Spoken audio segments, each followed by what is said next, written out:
அவன் லவ் பண்ணது எனக்கு தெரியும். உனக்கு தெரியுன்றது எனக்கு தெரியும். இப்போதான் உன்கிட்ட போட்டு கொடுத்த அந்த புறம்போக்க உழுது விட்டு வரேன். இப்போ நீ தியாகி, நான் துரோகியா?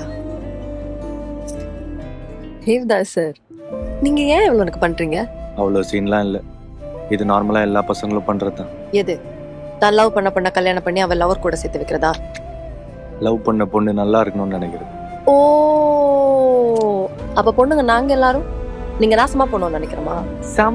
சம்பந்தமே இல்லாம எதுக்கு இப்போ ஃபெமினிசம் பேசுற? பைத்தியக்காட்சி. Past is past. சரிப்பா, பாஸ்ட் இஸ் பாஸ்ட். உன் ஃபியூச்சரை பத்தி பேசுவோம். நான் போன பிறகு நீ என்ன பண்ண போற லைஃப்ல? லைஃப்னா என்ன?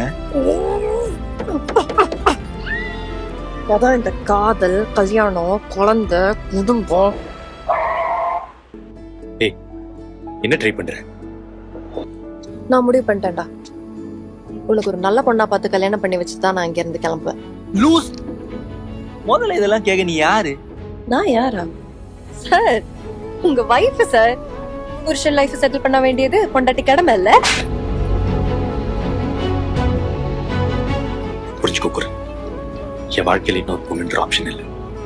கிளம்பு வா. அதான் ஏன் இல்ல? இன்ட்ரெஸ்ட் இல்லை. அந்த ஸ்கூல் படிக்கும் போது ஒருத்தி, காலேஜ் படிக்கும் போது ஒருத்தி, இந்த சுத்தம் உனக்கு திடீர்னு இன்ட்ரெஸ்ட் இல்லாம போகும். அதான் குரல் எனக்கும் தெரியல. உனக்கு முன்னாடி 100 பொண்ணுங்க என் வாழ்க்கையில இருந்திருக்கலாம். ஆனா உனக்கு அப்புறம் ஒரு பொண்ணை கூட என் வாழ்க்கையில யோசிச்சு பார்க்க முடியல. ஏன்?